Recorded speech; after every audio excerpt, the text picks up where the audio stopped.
Hello fronds and welcome back to the Plant Quest podcast. This week we are opening up our very first plant clinic. On Twitter and Facebook we asked you to share some of your gardening maladies with us, and Joe is here to offer some advice to help nurse your plants back to health.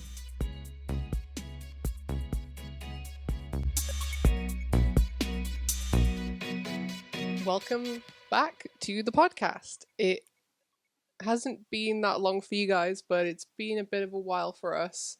How long has it been since we last recorded? 3 weeks, I think. Yeah. I think we did 2 in 1 week, and then we had a bit of a backtrack. We were trying to backlog. Yeah, we were trying to get ahead of ourselves by like filming a bunch at once. Because we knew that we can sometimes get busy, and you know how it is. And then we went on holiday for a week, and that just completely bucked everything up. We also decided to change our sort of like AV setup, so you may notice that things are very different now. Previously we were recording on a webcam with a USB microphone, and it was fine. It just didn't really work for us. It wasn't like the quality that I had envisioned in my mind when setting everything up, and I was kind of like disappointed by the quality that it was outputting. So I did a bit of research, talked to a few friends who have a bit of experience in this kind of thing, and now we have like very nice setup for our sound and video. So if not that I think anyone cares, but we're recording on a mirrorless SLR camera now, or mirrorless digital SLR, which is a Canon M6, and we got a little audio mixer and these amazing X Factor microphones. They're like X Factor karaoke microphones. So, and that's all like plugged into this like audio mixer, which then goes into the camera, and that's kind of it. I know that's like really boring and not at all what this podcast is about, but I've spent the best part of 2 weeks now trying to fix this and get it set up, because it just did not go right. And then it was a case of like doing lots of tests and like ordering loads of equipment, and yeah, it's just it's nice to have it working, to be honest with you. I feel very proud of myself. Joe has no comment because he could not have cared less about this, and he was really happy with the way things were, weren't you? Yeah, I really liked it when we had that nice digital hum. I thought it added a bit of character to the podcast. That's true. Yeah, the first time we set it up, and we had that selfie angle before, whereas now we have a much higher quality chin angle. We've got the chin angle now. Yeah, I don't know. Like maybe we can get like a tripod that like gives us the selfie angle again. I did quite like the selfie angle. The TV, then we'll have a better position. Yeah, it's I don't know. I'm happy with it. It looks great. You did a great job. Oh, thank you. It's just annoying that like today's a really dark day, and we have been like relying on the windows for like half of the light, and now it's like super dark, even though it's like, oh, what time does the clock say? Oh, you've got the timer on, because you guys are probably going to be just like seeing this timer tick down in the background, like wondering ominously what it is, and it's just a timer because we turn our fridge off. Because the fridge makes such a loud noise. Oh my god. Okay, we need to figure this out again. But anyway, thanks for coming back and sitting through that, and being patient and waiting for this episode, which, as some of you might have seen on my Twitter and on Joe's Facebook page, we indicated that we wanted to run a plant clinic. Yeah, and we'll get into that. We've got a few really good questions, and we're going to delve into and skip around different suggestions. Not to say that these are the only solutions to the problems, because horticulture it's a science, but there are many solutions which are not orthodox and not recommended by the books and recommended by the websites, which could work also. Yeah, which sometimes works just as well. Plants are living organisms, and they adapt differently to the way they're treated, and sometimes you just can't predict how they're going to react. That is certainly true with our plants. Yeah. Some of them are like proper divas, and some of them just like thrive in absolute what's the word I'm looking for? Not desolation, but like they just like thrive on being completely ignored and then Neglected. neglect. They Yeah, thrive on they neglection. thrive on neglect. Yeah, and then like when I'm like, oh my god, I should fertilize you. It's like, no, and then it just like turns yellow and starts like crisping up. Yeah, yeah. That's a real thing. So yeah, and we have a bunch of questions. So I guess should I just start asking you some questions, Joe? Go for it. Okay, so and thank you to everybody who joined in and sent us these questions. It was like really nice to. I know Joe answered a bunch of them already, didn't you? I tried not to. You tried not to, but he did. So It's just when I see like a plant in distress, I just want to help. I want to make it better. you're the plant savior. The plants don't need to suffer. Okay. Well, hopefully we will. Lauren was telling me off. She was like, "No, don't answer no other questions. Stop being nice and stop helping people." Yeah, I was like, I swear to God, Joe, if you answer one more question. But yeah, like to be honest, like I were asking on like our kind of personal social media for friends and stuff, but to be honest, what we could have done is just gone on like Reddit or gone on Facebook plant groups and just like grabbed common questions that we saw people were asking, but this was a bit more fun, and it means that hopefully we get to help out some friends as well. So, first question, I suppose. Sally messaged on Twitter and says, "Please help my sad succulent. It was trapped in my office over the lockdown period and has not had water for months. I water it. I water it now, but I don't know if it's too late. It started sprouting these tendrils and they've completely dried up. Also, it's still in the glass container it came in." And she sent a picture of this like succulent, which has a very sad looking, crispy, dried flower spike. Is it flower spike? Flower stem? Yep. So it's a flower spike, which is the inflorescence made up of The what? inflorescence. Inflorescence? Sorry, it's a botanical term meaning collection of flowers or single flower. Like Okay. it's just a way to categorize the shape of the flower.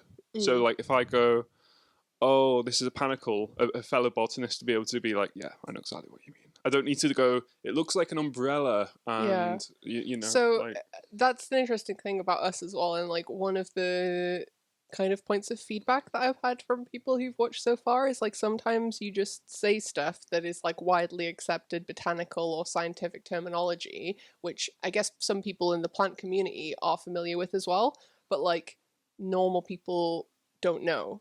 So like, I mean, you said inflorescence. I didn't know what that meant. okay, It's a flower stick. it's a flower stick. Yeah. Okay, well, it's not Like, dry. like my spider plant flower stick. Well, anyway, Lauren jumped right into it, but the dried up tendril like thing is in fact a dried up flower stem and not a tendril struggling for life. The plant is like trying to escape itself. Mm. But that's kind of what it is, though, a little bit, though, isn't it? It's like the plant thinks it's going to die. No, not necessarily. I mean, some plants are monocarpic. Mm-hmm. What does that mean? Sorry. So some plants. I just did it again. You did it again. So some plants, when they flower, they die. So they put all their energy into flower production, and then once they're done, they keel over or die, or they may not die, but typically do. So, for example, bamboos. Bamboos are a type of grass. They flower once every 50 to 100 years. Mm-hmm. And once they flower, the flower's not a big show. It kind of, if you've ever seen grass flowers in meadow, then it's kind of like a. It's kind of like you'd expect something that flowers once every 15 years to be like incredibly. Oh, like those like famous flowers. What's the stinky flower called? The Amorphophallus titanum. Yeah, that one. Yeah, so they really put on a show. But yeah, bamboo flowers, they're not spectacular. They're just green. They're very small, and once they finish flowering, they die. But succulents don't do that. No. Actually, I can confirm they don't do that because when I know I've mentioned before the very first plants that I got when I started to get interested in plants a few years ago were three succulents that I got from IKEA, and they were very, very tiny. And it was like I got them in October, I think. Maybe it was earlier than that, but either way, I got them, and then like a few months later, one of them started having this like mystery alien thing, like growing like completely upright and growing about 15 centimeters outside of this plant that was this big, and I was like terrified. I was like, "Excuse me, what is happening to this?" Like And that was before you were interested. Like that was they were just yeah, decorations at that point, weren't they? they were Like yeah. what was this, like 3 years ago? Mm. Yeah. Yeah, and I was like watering them occasionally. They're in a nice sunny spot, but they're in a window, so it was always a bit like drafty, which is what I'm told succulents like as well. And yeah, then it just like started just like this monstrous like tentacle thing just started sprouting out the top, and I was like sending pictures to Joe like, Joe, help me. My succulent's growing an arm, and is it gonna like murder me in my sleep? Is this gonna be like something scary? And he was like, no, it's just flowering. And yeah, some flowers came out, and then the thing kind of went crispy, and then I just cut it off, and it did it a few months later as well. It just kept flowering, and for some reason coming back. Yeah, so to get back to the question, Mm. so number one, which has worried the individual, was the dried up tendril, which is just naturally done its flowering, keeled over, died, won't do any harm to the plant. And the plant itself, it's looking very green. It's a Echeveria, so it's probably bought as one of these like home-based B&Q foliage plants or succulents, Yeah, without actually a genus being named. A genus is just it's the just called succulent when you buy it. yeah, exactly. So this is an Echeveria. Its native range is Mexico, Central America, sort of thing. So it lives in dry, semi-desert sort of environments, and it doesn't actually need a lot of water. So they said that it's been trapped in the office for like a month or two over the quarantine during COVID crisis sort of thing. And you know what? This actually looks like it's living its best life. None of the leaves look particularly shriveled. Mm-mm. The red pigment in the very tips of the leaves, what we'd call the apex, indicates a tiny bit of stress, but a lot of growers actually try and replicate this level of stress to give the plant a bit more like of an aesthetic Mm. contrast. So you like purposely push it to being quite drought stressed, Because the or red is pretty. yeah, because exactly, yeah, It's yeah, true. Like I got some succulents from this amazing succulent seller on Etsy called Peng Succulents, and their succulents on in their photos on their Instagram have these like beautiful like teal and red hues, and like I have not been able to get any of the ones that I've purchased or any of the props that I've made on it to be able to turn red. I just haven't been able to do that. And I was like, Joe, why are these ones like not turning red? He was like, oh, it's probably because they're just not stressed. And I was like, okay, I'm gonna start coming over and being like, you will amount to nothing. you yeah. you will never grow to be big and beautiful to try and stress out my plants and So make them yeah, turn red. so yeah, for this specific plant sort of thing, this Echeveria succulent, I would actually say less is more. Like we were saying before about neglect, succulents have these really thick, fleshy leaves, and they act as water storage organisms for the plant. Like each one of those thick leaves is like full of like silicone and water and moisture sort of thing to help the plant survive in these like arid conditions. And yeah, they only really need watering every once a week, once a month, maybe, depending on the Mm. species. The only thing I'd recommend with this specific plant is it's pictured with like a glass jar um, as the pot, or like a glass pot.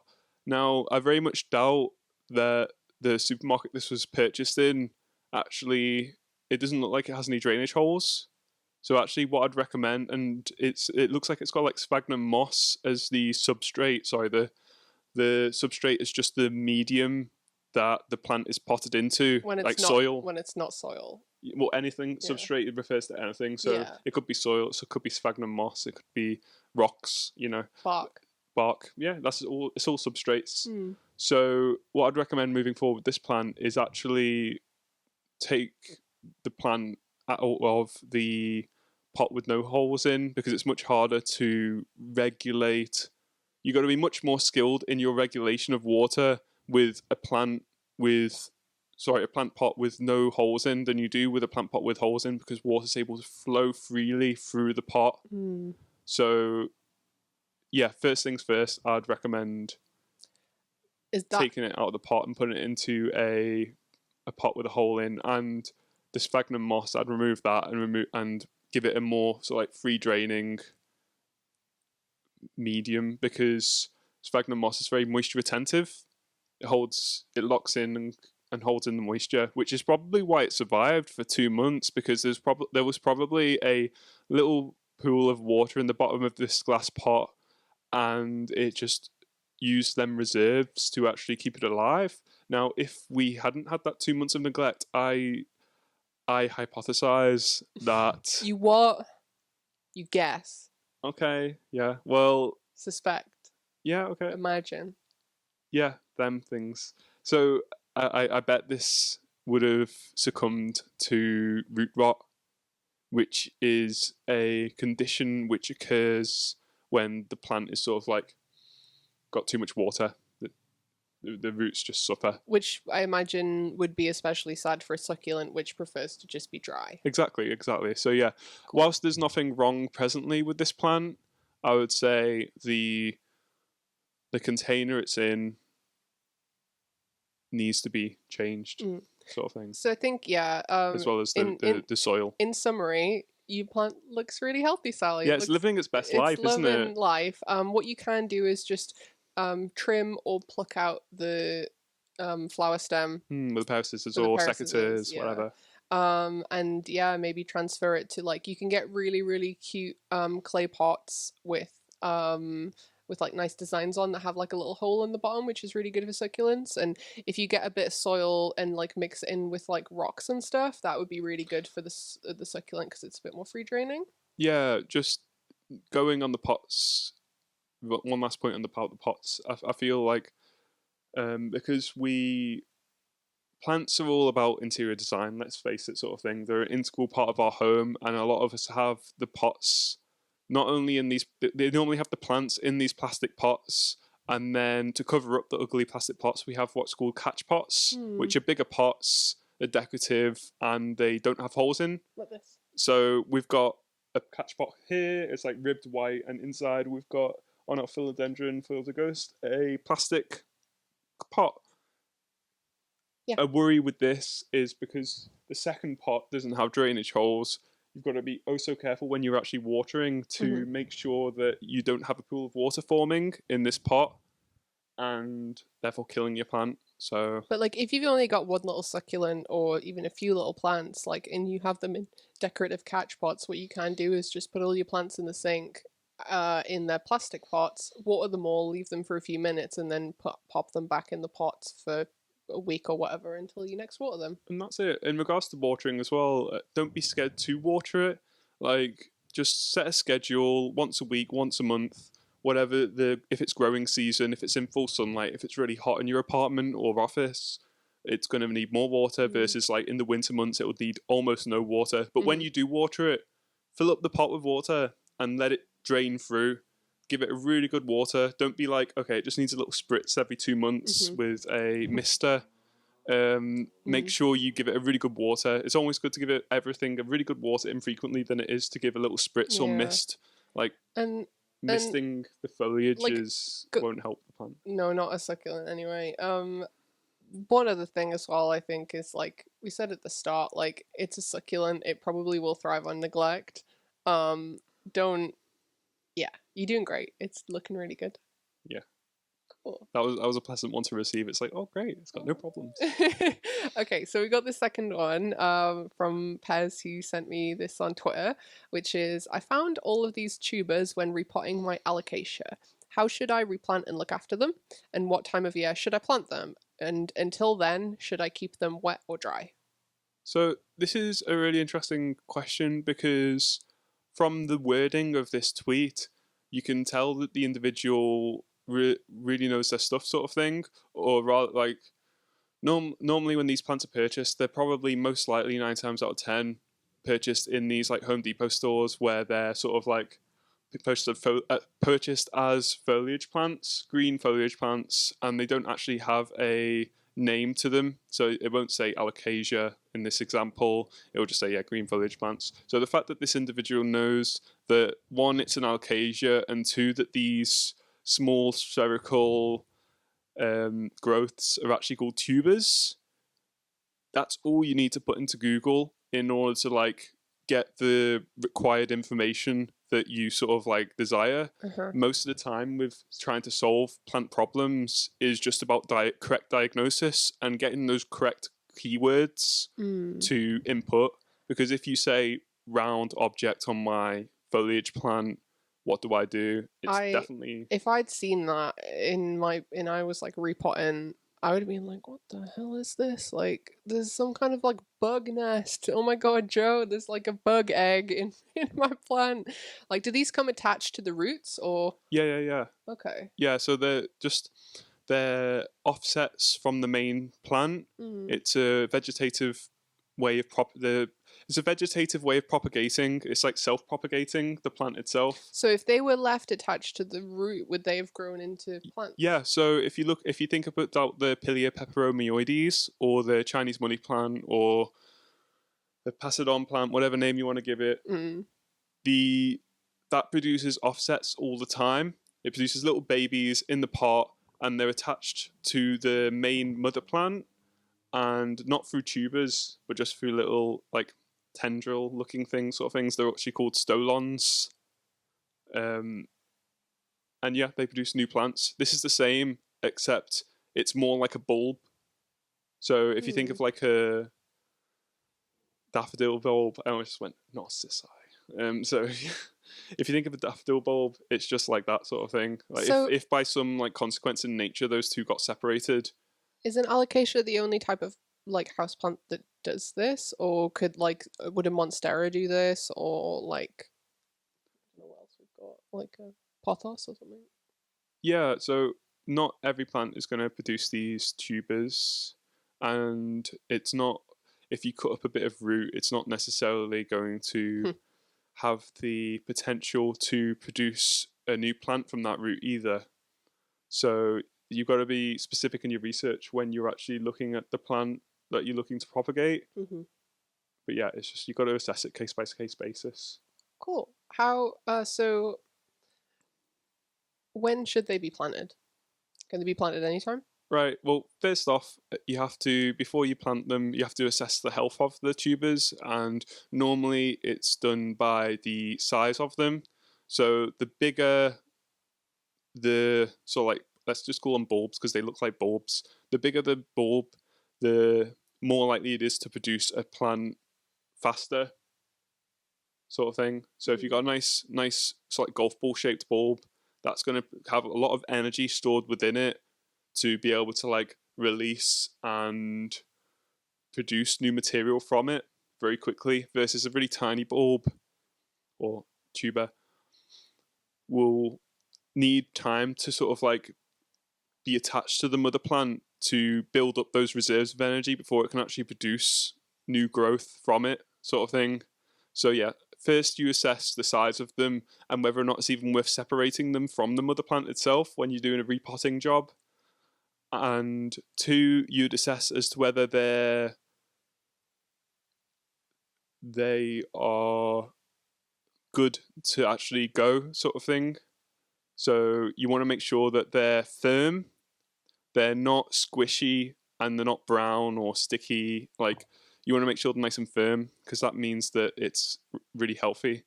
These brown ones here, do they look good, or do you think that's just soil, or? So yeah, it might be soil. There's no real way to tell until you're actually in person feeling and touching the tuber. Okay. So yeah, I wouldn't be able. I would say the bigger brown ones might just be covered in soil, and they might actually be really small. They look like the biggest, healthiest ones to me. Another thing you want to be careful of is like depending on the plant species as well, because certain plants are more susceptible to viruses and disease and rot than others.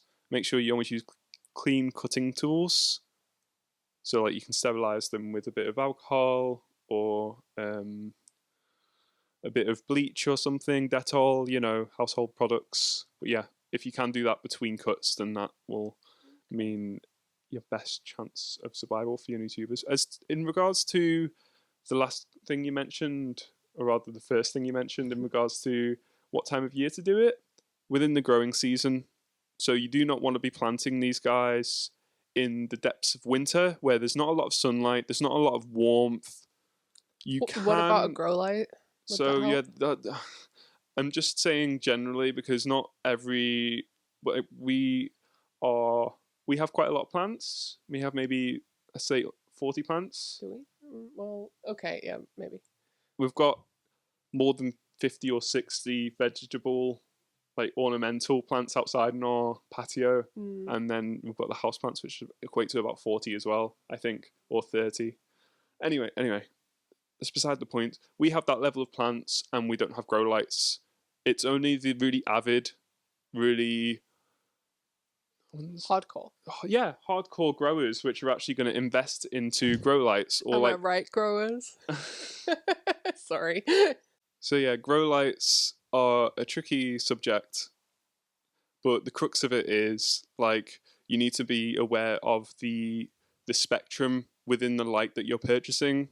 So normally you'd look for full spectrum bulbs, and you need to make sure that there's blue and red light, which is why you see like on like cannabis farms and stuff, you see purple lights because they're dual band lights. Yeah, giving them and both the types of light that they need. they're the most efficient ways of producing these lights instead of like wasting the electricity to produce a full spectrum. Growers will only produce the necessary colors that are needed for plant growth. So my question is like, there's like lots of different kind of like hack ways to do stuff like grow lights to be able to maintain growth of your plants throughout the year and not just in the growing season. So do the plants like need time off, I guess? Or could, if you have the correct equipment, I guess, are you able to just continue to grow your plants throughout the year? Well, it's a case by case basis, I'm afraid. Okay. So certain plants do need what's called a dormant season. So begonias, for example, are a classic example of this. Certain begonias, like tuber begonias, keeping on the subject of tubers, tuber begonias they have these really fat roots, which the are razzes are stored. coming for you, Joe. I heard you talking about cannabis plants and telling people how to grow cannabis. This is not endorsed. Sorry, carry on. So, yeah. So the plants do need dormancy to an extent, and it helps them not burn out, sort of thing, like humans burn out when they do too much. Like a plant won't be as happy unless it has that rest. Yeah, that's but what I you mean. can push them for a number of years to do what you want in artificial environments. But at the end of the day, if you don't have the sunlight, if you don't have the light requirements for that plant to stay active throughout the year, it's going to go dormant potentially. Now, dormancy doesn't necessarily mean die back to the stem and look like nothing's there like begonias do. Dormancy might just mean it's not producing any new growth. So a monstera, for example, a Swiss cheese plant, during the months of September to say March, it's probably only going to put out one leaf potentially. It's not going to be doing growing. It's going to be focusing its growth within the ground and just building up storage of energy, sort of thing. So my question is then, in the instance where these tubers have just come out the ground, it's basically September now, it's not an ideal time. How should they be kept until they can be planted? Okay, well, seeing as these tubers have already been harvested from the mother plant, ideally you'd probably leave them until the following year, sort of thing. So you can do one or two things. You can store them in a dry environment and wait until next year to actually plant them out, like put them in an envelope or something, and then put them in a storage case wherever you keep all your gardening stuff. Or you can just plant them into a pot, water them at the start, and then water them every 1 to 2 months just to keep it moist but not dry. So make sure it dries out thoroughly, because if you overwater it and it doesn't have any vegetative growth, if it doesn't have any leaves, it's not going to lose any moisture. So all you're doing, and it doesn't have any roots either, all you're doing is creating ideal conditions for bacteria to thrive, which will induce rot, which will make your tuber brown and mushy. So probably if you do plant it now, for example, or you did plant it already, during the spring, you probably just maybe want to have a little, very careful, dig around, because there might be some like new succulent growth, which is very tender and it's very delicate. You might just want to have a little squeeze of the tuber if it's accessible. Little squeeze. Just if it's soft and mushy, it's just worth throwing it away, honestly. Okay. How often do they put out tubers, or do you not? It depends on the size of the plant? I haven't grown alocasias, so no. I guess it probably depends on a lot of factors as well. Yeah, alocasias and colocasias will put out tubers, but that's cool. I didn't even know that. It's most likely throughout the growing season, so it's just like a natural way for it to vegetatively propagate itself in nature. What, not rely on flowering? Exactly, yeah. So it's because it's from the mother plant, these are clones of the mother plant, sort of thing. So this is a growth which has come out the roots or the central stem, sort of thing, produced the storage organism, and the plant that's produced is a clone of the other one. Whereas when the plant produces a flower, it's pollinated, it will produce genetically different offspring from its parents. Yeah. Because it's like a combination of two things rather than the same thing. Yeah. Yeah, exactly. Well, yeah, that's probably like high school science, so probably don't need to go into that too much. Cool. Well, I think that probably explains it. Like, it seems like Pez actually already totally gets it anyway. So, but it was really interesting for me to hear about that, because I didn't even know that houseplants could make like bulbs or tubers or anything. So that was very cool. So the next question is, I just bought a monster-sized monstera from a nice lady and did not have space, that she didn't have space for it in her home anymore. I'd like to split up the two stems, so it's more manageable in the spring, but it's super root bound and I don't want to freak the plant out. What is the best way to do this? And they have sent in some photos of this absolute beast, and it is pretty root bound. Yeah, so this is a mature form of the Monstera deliciosa, which is the Swiss cheese plant. So before we get into the question, little fun fact about monsteras and aroids in general. So this change from juvenile foliage to mature foliage, it's called dimorphism, which is the botanical term. Mm-hmm. Now, this is like a big selling point for aroids, because people love to see the change and the development. You go from these really small heart-shaped leaves in the monstera to these massive. I mean, you can see one of them. They've got really big.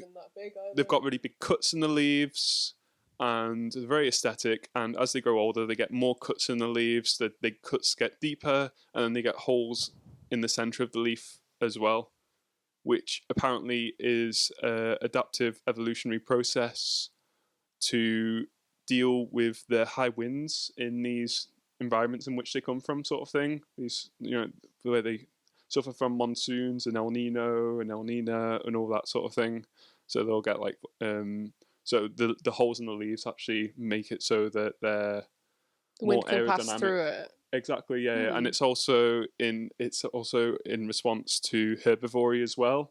So herbivory is just insects or animals eating the leaves if they see a leaf which is already munched up, it's probably not going to taste very good, so they avoid it. Oh, okay. So it's kind of like a protective sort of camouflage to look like it's already been So eaten. interesting tangent is dimorphism doesn't just occur in aroids, which is what everyone loves at the moment. Well, not everyone, but it just seems to be a bit of a trend. It's popular. Fenestration is in. Fenestration is just the cuts, what we call the cuts Yeah, in the leaf. there's holes in the leaves, the gaps. That's fenestration. Yeah, so the more fenestrated a leaf is, the more desirable it is. But this dimorphism, this interesting mechanic, is actually more close to home than you realize. Like ivy, right? Mm-hmm. Ivy has two stages of leaf development. In its juvenile form, the leaves are like a three-pointed star. A three-pointed star? An ivy shape. Yeah, I didn't want to say. So we call it a hastate-shaped leaf in Okay. botanical terms. So it's like three prongs. Like you've got the central apex one, which is the dominant one, and then two lateral side ones, like a sword's hilt. If you think of a small dagger. I think everyone knows what ivy is. Oh, well, anyway. When it matures, it turns into a heart-shaped leaf. And yeah, that's dimorphism. It doesn't just occur in aroids. Like ivy is in the ivy family, which is Heterochiaceae. I'm gonna say. You can say what you want because I don't know any better to correct you. Yeah. Anyway. Next question. Sorry, no, No, current question. That was a massive tangent. Joe, you didn't answer the question. So, Did I not? Was it not? what on would be the dimorphism? best way to split this incredibly root-bound plant? Right. So, With a saw? ha, Can you do yeah, that? the stems, the stems are literally like of mature form monsteras are like so chunky, like the size of like a male human's adult arm.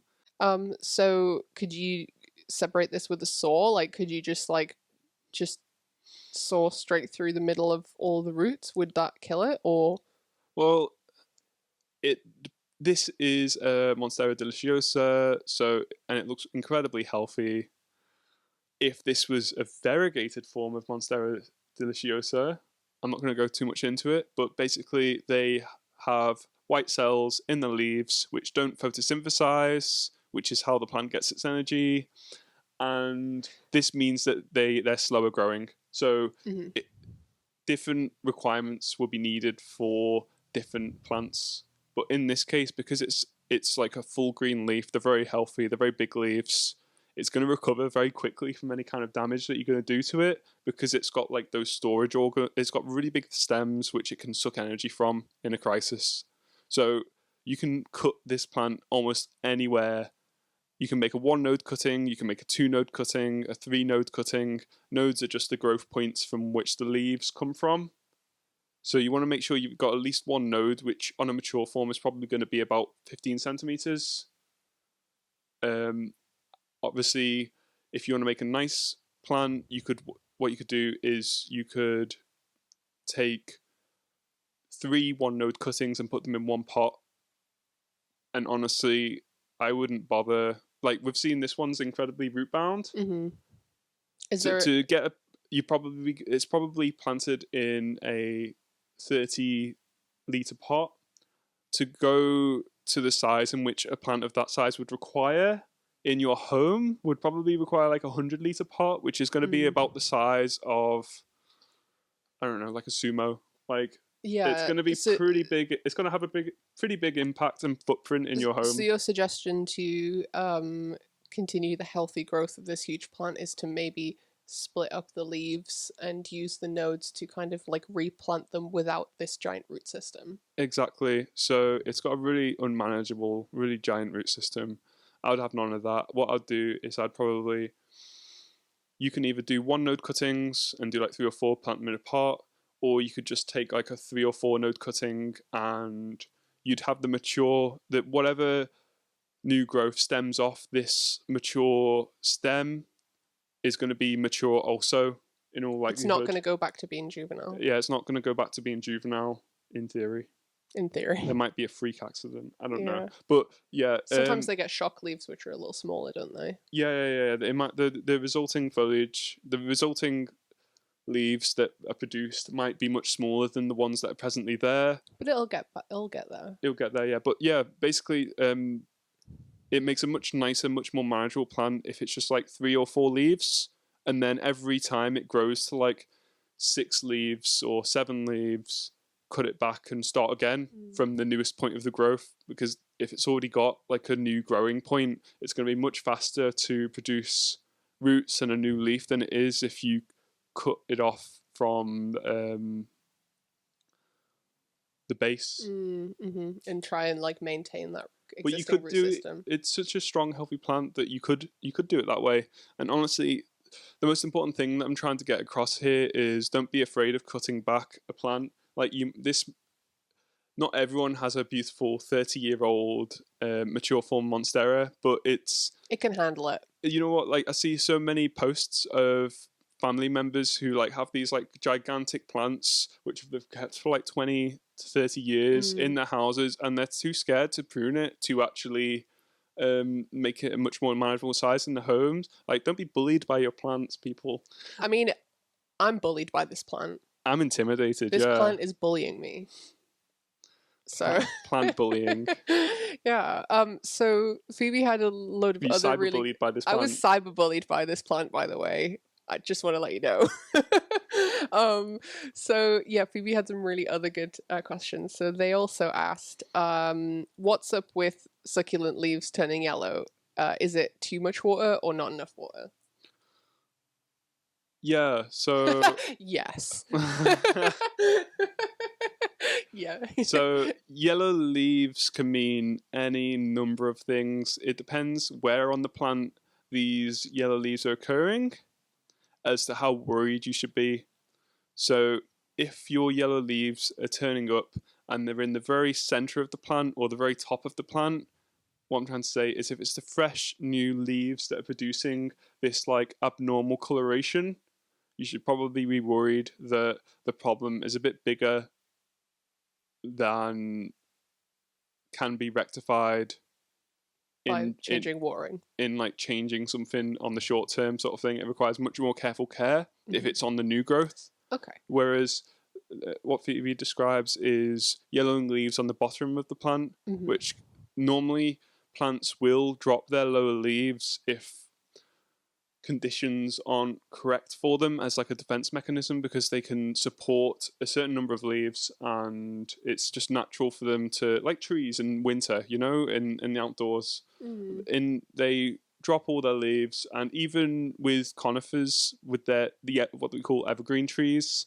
like a yew tree, for example. They go a bit brown, don't they? Yeah, they go a bit brown. They don't drop their leaves, but they'll drop needles, which are 4 or 5 years old, and because they're not as good at photosynthesizing as the fresh new green leaves, so stuff is constantly getting recycled. So when things drop from the bottom of the plant, is what I'm trying to say, is it's not that big a deal. But in this case, yellowing of the older growth can mean overwatering, which is very common in succulents. So it's most likely to be overwatering, but it can also mean underwatering. But succulents, if they are underwatered, if the succulent's underwatered, it'll be like wrinkly, and you'll see the leaves like shrivel up a bit. Normally, the leaves will shrivel up from the older growth, but it can also happen on new growth as well, because the water is struggling to reach the top of the plant. That normally happens in much bigger sort of like trees and stuff. I realised I'm sorry, I really didn't mean to interrupt you. I was just thinking, like, we've only answered like 2 questions and we're like 40 minutes into the podcast. So how about we summarize that one? What does underwatering and overwatering look like in succulents? Does it look like this? Yes. Picture? Yes. That's the summary. That's the summary. The summary is yes. Okay. You've got to, when assessing the plant, you've got to assess what kind of plant it is before you make a decision on it, sort of thing. This is a succulent, So, and it likes dry conditions. So, yellowing of the leaves is most likely going to mean overwatering. Yellowing leaves can also mean it needs fertilizer, but because it's a succulent, it's most likely going to mean something else. You know what I mean? Yeah. So, we were talking about this book earlier when Joe was like going through and kind of like identifying and like problems and the questions that were asked, and I just think it's really worth sharing this book. Dr. G. Hisayon, I'm gonna just hold it up to the houseplant camera. expert. It's a book made in the 80s. It's yeah, this book's from the 80s, right? And I'll take some photos and kind of like um cut them in just so you can kind of see. But this plant is this plant. This book is amazing for identifying these kind of problems, especially if you know where you're starting from. So there's this whole page on succulents, which is like how to not only identify different types of succulents, but also it's got like a whole category on special problems. So here it's like problems include stem elongated and misshapen, brown dry spots, soft brown spots, sudden loss of leaves, leaves wilted and discolored, or root rot at the base followed by stem collapse. So here, with regards to leaves wilted and discolored, which is like kind of what we're looking at with this question, it just says overwatering, especially in the winter. Carry out standard remedial treatment, and then it's got a link. It's got a link. It's got a reference to a different page where I assume it goes into overwatering and stuff.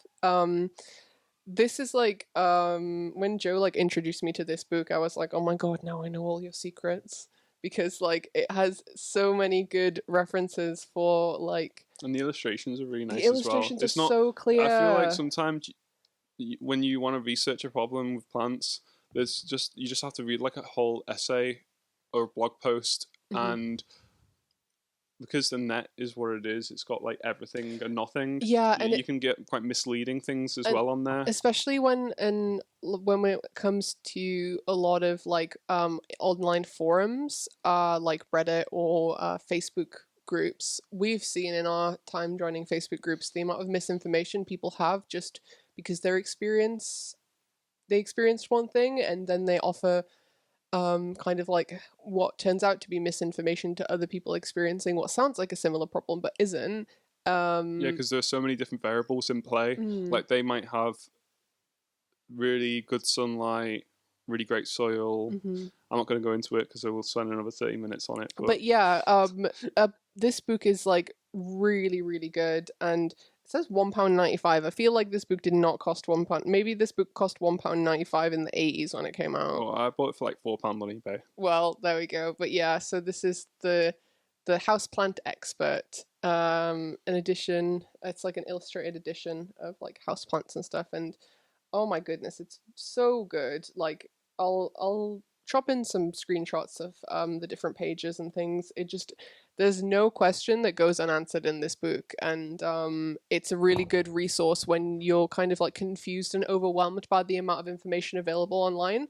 And I think that's like one thing that we wanted to really get at in this like episode, when kind of discussing like either not just like common problems but like unique questions and things that people have about taking care of houseplants, is like it can be really overwhelming with all of the information out there, and especially for a new plant person. yeah, and it's like, where do you go like in 2020 in a pandemic to get like information about how to care for plants? Like, you know, you can't go to garden centers. Well, I mean, you can now because they're open, but like, you know, there's been times where we haven't had access to garden centers or nurseries or libraries and you know, places of kind of like trusted information.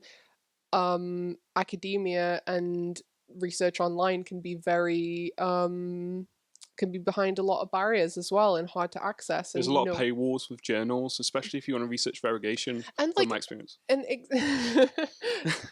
leave the variegation again. And like, you know, you don't always want to just know the science about stuff. Sometimes you just want a step-by-step guide that you can trust, and it's just really hard to find this stuff. But I thoroughly recommend this book, honestly. And you got it on eBay, but it's probably available on Amazon. And I imagine that this definitely seems like a book that's available in libraries as well. I can definitely see that you could take this out, that this would be in a local library that you could rent out and just kind of like maybe photocopy the pages that you needed for references. Honestly, I just buy it. It's like £5, Yeah, less than £5. it's but there's like ways to access it if you don't It's want just to buy it. it's just nice to know that it's creditable advice. It's not just like one person's experience where it might have worked, but they were doing something else they didn't realize they were doing, and by a complete whim. So like I think everyone pretends to be an expert yeah, online, and you just got to be wary of that. That's what I'm trying to say. it's fair. Like, you know, some people have lots of experience, but it's just their experience, not like the wealth of experience gathered by being in like an academic or learning environment it's or whatever. It's not tried and tested through laboratory experiments. But yeah, but like but books like that, what I'm saying like is kind of like give the average person who's just interested in things at hobby level a kind of like a handhold from that kind of like scientific background. Yeah. But like what I wanted to say was about like stuff online is like, and this is like a personal kind of like thing because I see this all the time, is like people recommending humidifiers for yeah, your face just dropped, for like tropical or subtropical plants in your house. And you like I've watched like probably hundreds of YouTube videos at this point from either like plant influencers or other podcasters and things like that. And like the common denominator in all of these that I think the context is missed out on is like 90% of these people live in LA or California or another dry region of the world, and they really need the humidifiers for the plants to survive, because it's like 0% humidity or whatever it is over there. Yeah, and they've got like 42 degrees, 100 Fahrenheit. Whatever it is in Fahrenheit, like Yeah, 500 Fahrenheit when it's like 30 degrees outside, and it's just sunny and it's dry and there's like no moisture in the air. So humidifiers are like super important for maintaining, you know, the health of the like tropical and subtropical plants. I was like looking into this for a while because I was like, oh, you know, we're caring for all these plants and they're kind of expensive. I should buy a £90 humidifier. And Joe's like, literally look at it. We've got like 50% humidity literally at all times in London, and probably more so in like other wetter areas of the UK. And it's like, well, yeah, we haven't got a. but do you know what I mean? Yeah. Like, and it's like, actually, like when I thought about it and I like read into it a little bit more, it's like, you know, lots of places get recommended like, oh yeah, you should get a humidifier because that'll stop this problem. And it's like, well, actually the lack of humidity isn't causing the problem in the first place because you live in a completely different climate. So that's just one thing to keep in mind if you're kind of like receiving advice from people online, because they're not necessarily going to be able to remove the context of their problem. Yeah, and you know, so I hate to play devil's advocate, but go on, do it anyway. Okay, well, Tell me I'm wrong. So the humidity requirement is not really required for the majority of houseplants that we see in the sphere. Like a lot of aroids will be very happy in lower humidity conditions, like 40% relative humidity, 30% relative humidity. But there are tender tropicals which do require that constant delivery of humidity sort of thing in the atmosphere, and will thrive much better in those conditions. Like a lot of orchids, I say, there are orchids vary across the globe. There are like temperate orchids, there are subtropical orchids, but we're talking about tropicals here. And tender tropicals like orchids, like nepenthes, you know, the pitcher plants, not all nepenthes, but you know, there are like tropical plants, tender tropical plants will require the humidity, but on the whole, you're probably not purchasing these plants because they're not actually available for purchase in our country without going to specialist nurseries. And you'd probably put these plants within a vivarium, within a paludarium, within a terrarium, or you're a specialist grower who has their own glass house and has misters going all the time. You know, like, this is 9 times out of 10 sort of like. Yeah, I mean, of course, there are exceptions to the rule. I'm like talking about this kind of stuff. Yeah. But it's just the way that on YouTube and Instagram, it's kind of like marketed at you that if you don't have a humidifier, you're somehow not a good plant parent. And it's Yeah, kind of that's. required. Like Lauren said, it's all about location. Hmm. If you live in like somewhere like Madagascar, or you live in like subtropical Japan in Kyushu, you're not going to need a humidifier. But online would make you believe that you do. Yeah. Yeah, I just thought that was kind of worth mentioning. Yeah, Just because it's not always obvious, and like I said, it's something that I have fallen into where I've like had like I've gotten to the point where I've had these like humidifiers in my basket online ready to buy them, and Joe's like, what the hell are you doing? We don't need that. And I'm like, yeah, but everyone else has one. And like, they're saying that, these plants need this and that, and I mean, judging by the amount of leaves that our plants are putting out, they just don't. So I just thought that was worth mentioning no, because I think it's that's, really invaluable, and yeah. I it's don't think just it's about contextualizing the information that you receive. that's what I mean. Yeah, you need to put it in its right context, and it's the same with the advice that we're giving as well. Like, where we can go off the information that we're given, and kind of like, you've asked a few questions backwards and forwards about it, but like at the end of the day, like we're not going to know fully what the situation is, and there may be things in your situation that haven't been come across in the question, that if you now take this information and go look a bit further, you actually might find that a different response to one of Joe's answers is actually more appropriate. Yeah, for your specific situation Yeah, or exactly. specific plants that you look after. Yeah. So, next question is fungus gnats. How do you spot them? And I guess So how to this get rid of is them. specifically about early signs of fungus gnats. If you've got a plant in a glass container, you'll be able to see little white, very, very small 1 millimeter white worms. That would be the earliest sign at which you could probably spot them. Maybe you just see a fungus gnat just flying from um, the outside into your house, and you just get it then. Yeah, maybe it's coming from the soil that you've brought. Yeah, that's it. Like coming in from other plants which you've just purchased, Mm. and yeah, it's quarantine your plants. Yeah. Um, what I mean, how to spot them? Yeah, like you said, just Identification's the hardest thing I feel. Like they're quite small. The adults are like 3 millimeters, hmm 2 millimeters, depending on the size. yeah, Like not all flies look the same, and yeah, they could be fruit flies. Fruit yeah, flies and fungus gnats look very similar, but obviously if they're levitating around your plants and they're coming out, you see them still coming out the soil, then yeah. they're probably fungus gnats. Um, One thing that we've covered in a past episode, I think it was the last one we did, the pest one, which might be worth mentioning, just how you deal with them at that earliest stage is we purchased something called nematodes on Amazon, and nematodes are like microscopic bugs that you mix with water to kind of wake them up, and then you pour them into the soil, and what they do is they go down and they kind of like wake up, and then they will eat the fungus gnat eggs and the juvenile fungus gnat larvae before they have a chance to become flies. And you can do different types of treatments, and then basically when there's no fungus gnats left and no larvae, the nematodes just kind of biodegrade it back into the soil, and they're harmless. So that's a good way to deal with them without having to deal with the annoying little flies being everywhere. Yeah, and fungus gnats aren't a bad pest to have, to be honest. Like the easiest way to solve them without actually purchasing anything is just control your watering.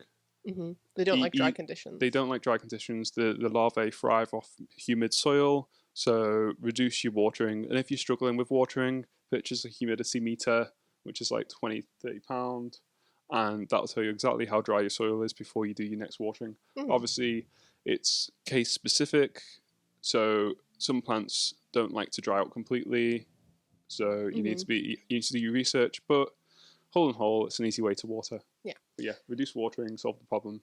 Cool. And speaking of moist soil, what does root rot actually look like, and what are you looking for when you kind of looking at the roots of your plant? So we went into rot a bit before with the alocasia question. So root rot before we go into what it looked like, root rot occurs when there is really humid condition. Well, sorry, really wet conditions within the soil profile, like overly wet conditions for like long periods of time. So there's no drainage within that soil. So this might occur if you've got a catch pot with like a pool of water where there's nothing to drain into. It might occur where the pot you've planted into the pot which you've potted your plant into doesn't have any drainage holes, like we spoke about with Sally's little Echeveria, which is living its best life. That didn't look like it had drainage holes. It might have drainage holes, but yeah, water might be sitting on the bottom of that. And yeah, what's the question? What does it look like? Oh. Yeah, I didn't want to get carried away there. So what does it look like? Your roots, depending on the type of plant, because aroids have got really thick roots, they'll be brown, they'll be squishy, the soil will smell really bad, which the soil smelling bad is a sign of bacterial buildup within the soil, because the bacteria metabolizes in wet, warmish conditions, which will be your living room, probably. Yeah. So yeah, the soil will smell really bad, and you'll have like really soft, squishy roots. Obviously, then they might die back as well. Obviously, with more fibrous root systems, it's going to be a bit harder to find the rot, but most likely it'll be like brown or black, because roots are normally white. And yeah, that's what you're looking for, really. Sounds good. I was trying to find an illustration in this book, but I should have found it prior. I should have found it prior, but to be fair, like I'll just honestly, you could just Google it. Yeah, we can just find an image online that describes what root rot looks like and put it right there. Okay, so the next question is from Kira, and it says, my aloe won't grow roots, but I can't tell if it's dead or not because it still has quite green, plump leaves. It was a plant taken from the mother plant and repotted. So yeah, this was a really interesting question that went back to V's question about yellowing leaves of succulents. So an aloe is another type of succulent, aloe vera. We all use it on our skin. It's quite common botanical ingredient used in cosmetic products. Aloe vera plants, the one which is pictured, it's got really nice healthy top growth, but the bottom leaves are slightly browning, slightly yellowing. They're like floppy, so they've lost the turgidity of the leaf sort of like structure. It's normally a sign of overwatering, and yeah, the top part of the plant looks very healthy.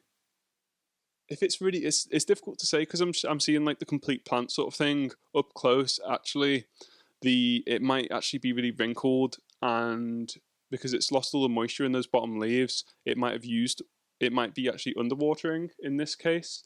But I was having a look at Kira's substrate, the soil which she's used. She's planted in the aloe, and it looks like it's just plain soil. Now, aloes come from semi-desert, very arid conditions, and like very free-flowing soils. So you want loads of sand in there. You want some perlite. You want some grit. You can actually buy like cactus mixes, like pre-made, pre-mixed. Maybe you want some hydroleca in there, maybe some bark. Anything which is going to like make your soil more porous, so like make water flow through it more easily, is going to be very beneficial to the growth of these arid plants, arid living plants sort of thing. So, and that means you can water it like more frequently as well, and you don't need to worry as much. So I think what's happened is I think this is overwatering, and I think it needs more sunlight as well. So it's really hard to make really water retentive soils dry out completely, because they're really good at holding on to moisture, which is why you buy them for. They've got lots of peat in them. That's why I suggest changing substrate, because give it a better chance. It'll give it a better chance. And I noticed like with the pups, the little pups that she's separated from the mother plant, they're looking really good.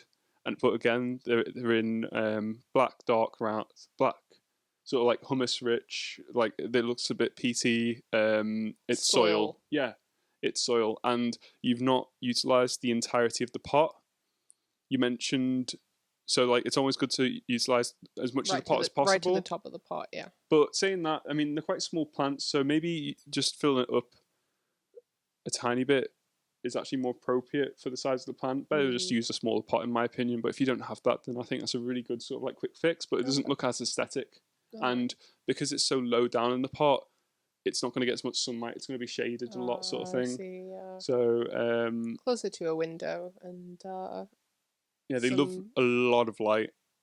But again, you need to make sure slight tangent, but you need to make sure you acclimatize your plant before putting it into a full sun window. Okay. Because if you don't acclimatize your plant and it goes from a shady position to a full south-facing sunny position, it's going to burn and it'll go red, and the tips will go brown, and that's just a response. Because like, even though these plants have evolved over millennia to become adapted to these in very sun-intensive environments. If they've been living their whole life, number of months or years, in like a shady position in your home where it's like aesthetic, then they're not going to have that adaptation built into it. Okay, they can just kind of become a bit lazy and be like, I don't like sunlight anymore. Yeah, because they produce more green, bigger leaves, which suck up more sunlight because they don't need as much. They don't need to be. Yeah, they don't need to be us on it. They don't need to have the defense mechanism that they normally would have, sort of thing. Yeah. So yeah, to increase root development, just make sure it's watered adequately. I'd probably recommend a fertilizer in this case. Like succulents don't need very much fertilizer, but it's probably a good idea in this case just to like promote that growth. What you want is a balanced fertilizer. So fertilizer normally comes with a set of values, which is NPK. Or you'll see NPK, and then it will have like little ratio dots on each sort of like letter, and then it will have 3 numbers. So it'll be like 777. So that means nitrogen 7, phosphorus P7, and potassium K7. Is it worth, if there's such a thing, branded as a succulent fertilizer?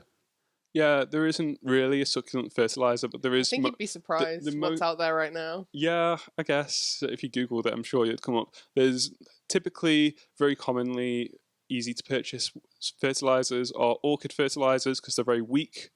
They're very rich in nitrogen, which produces that.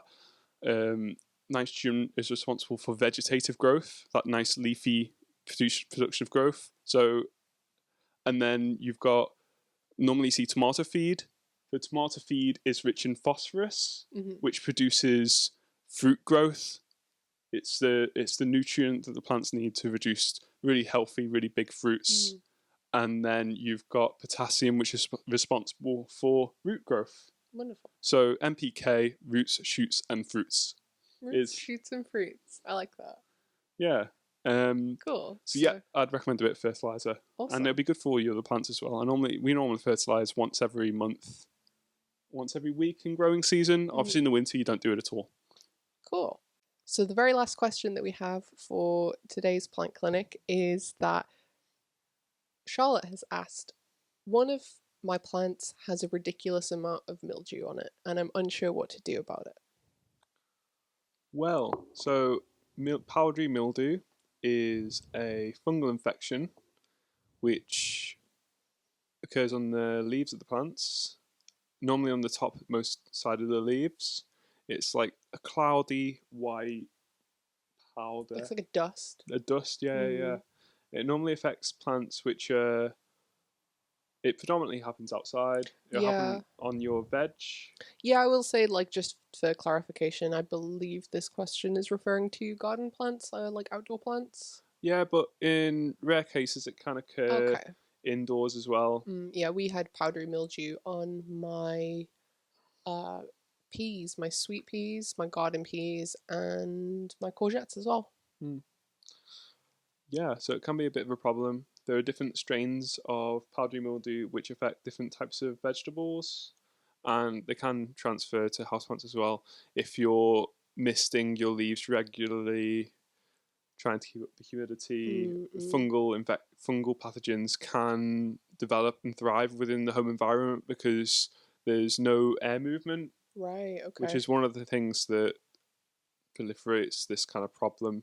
Like So stagnant air. stagnant air, exactly. So in the garden, I can only assume, like most traditional English gardens, the plants are normally planted around the edge of the garden, adjacent to the fences. So, and also in amongst a bed. So it's likely these are in a bed. So they're surrounded by other plants. There's very low air movement within this sort of like area. It's like a little microclimate.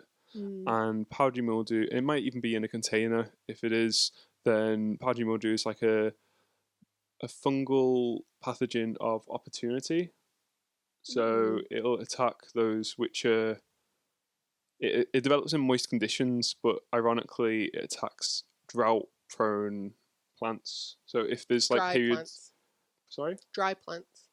well, no, just like plants which have suffered from drought stress. Mm-hmm. So like, with a container, for example, with ours, we because they're in containers, they're in 10 litre pots. There's not Right. very much room for the roots to develop. All the plants that we grown outside on our patio needed to be in containers, and I was unwilling to foot the cost of leveling them up in regards to like going from a 10 litre to a 30 litre, Yeah. because that would be a colossal amount of soil and extra effort when I knew that we could produce what we needed to do Yeah. on that 10 litre scale. It's true. It's like you really do have to think about the cost of scale, and like for us, I know this is like slightly tangential to the question about mildew, but when it comes to like veg gardening and the things that are like prone to receive this mildew attack or whatever, like it's not always possible to just keep scaling up because of like because soil costs so much money when you're like talking about like these big pots for like veg and stuff like that. It's not always possible, so it's worthwhile to be aware of things that can happen in the case of like the pots drying out too easily, which they tend to do if it's like a small pot, especially in the summer. So yeah, we've introduced the fungus, we've discussed its appearance, and we've discussed why it's occurring.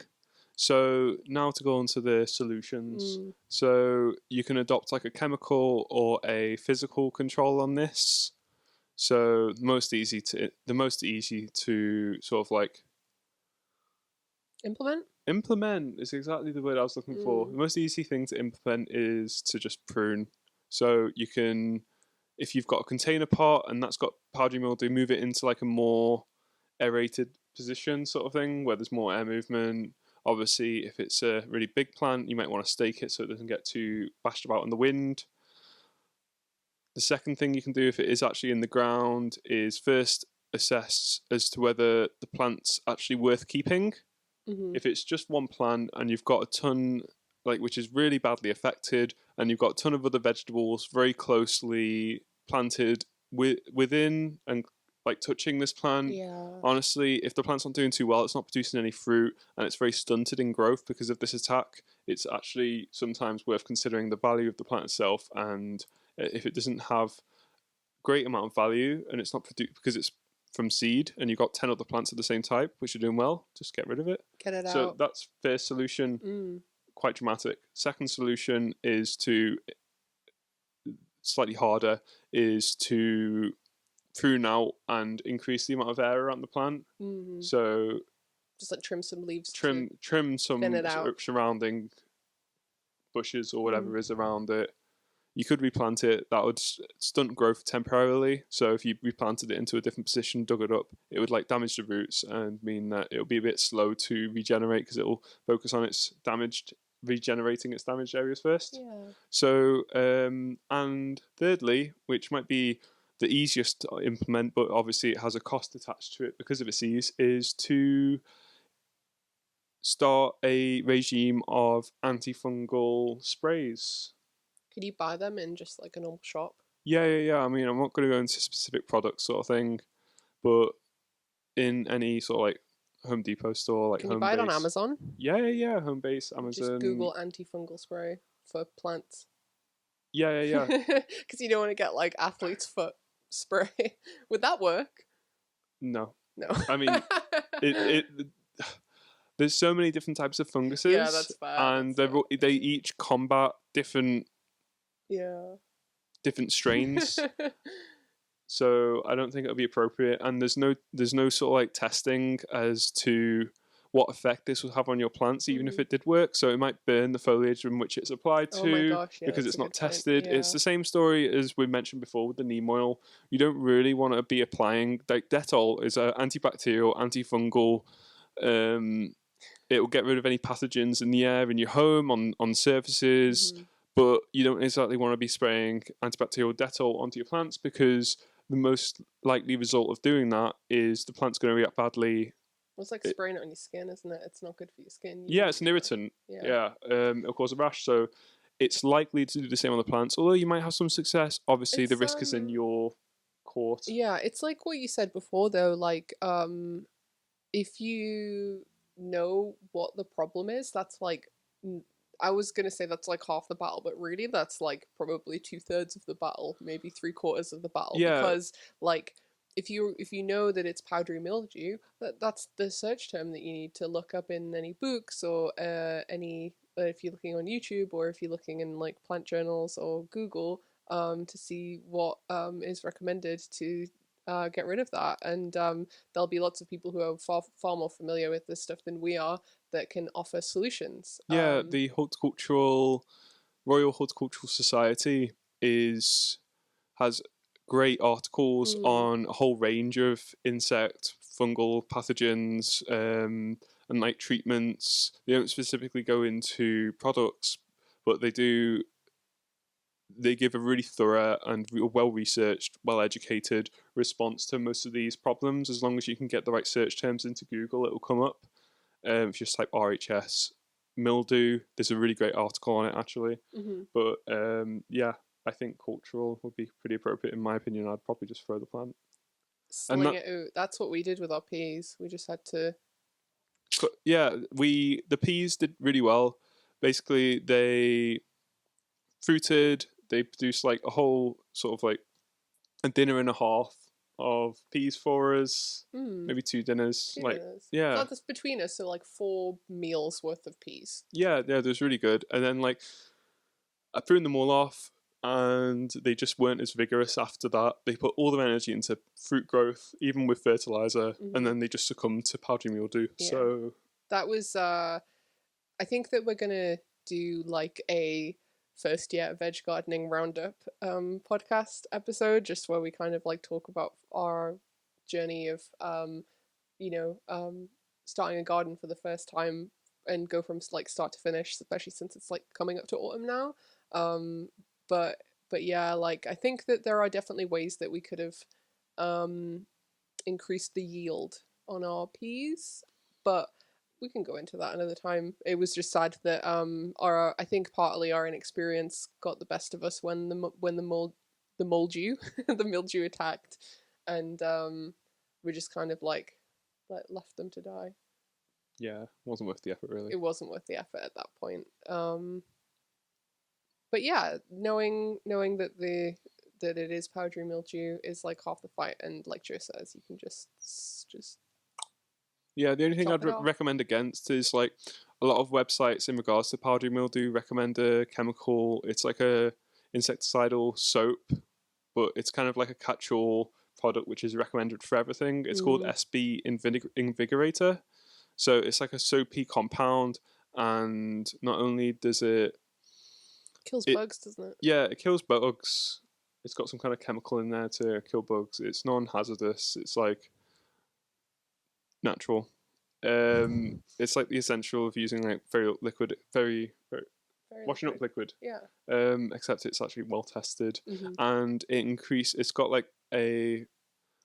quite rich in nitrogen as well, so it strengthens the foliage of your plants as well. So that's recommended as like a defense. Although, yeah, a systemic fungicide would be your best option really for that, if you really want to knock it on the head and your whole crop's infected. So yeah, systemic fungicide. Yeah. That's what you want, because we know what fungicide is. It kills fungus, but systemic means that it's absorbed into the cells of the plants because it's in Okay, its right. system. Yeah, right. So that's what they call Oh, it. okay, So yeah. the search term you want to look for on Amazon or Google, if they haven't already gone over, because it's winter's fast approaching, is systemic fungicide for them kind of problems. Cool. That was our last question that we had, actually. Ooh. Yeah. So this is going to be a bit of a longer one because I know that we like to go off on tangents with stuff, but yeah, if you stuck around to the end, thanks. For that one listener who stuck around to the end. For Kat. No, No, it's my grandma. it's your grandma, yeah. Thank you, grandma.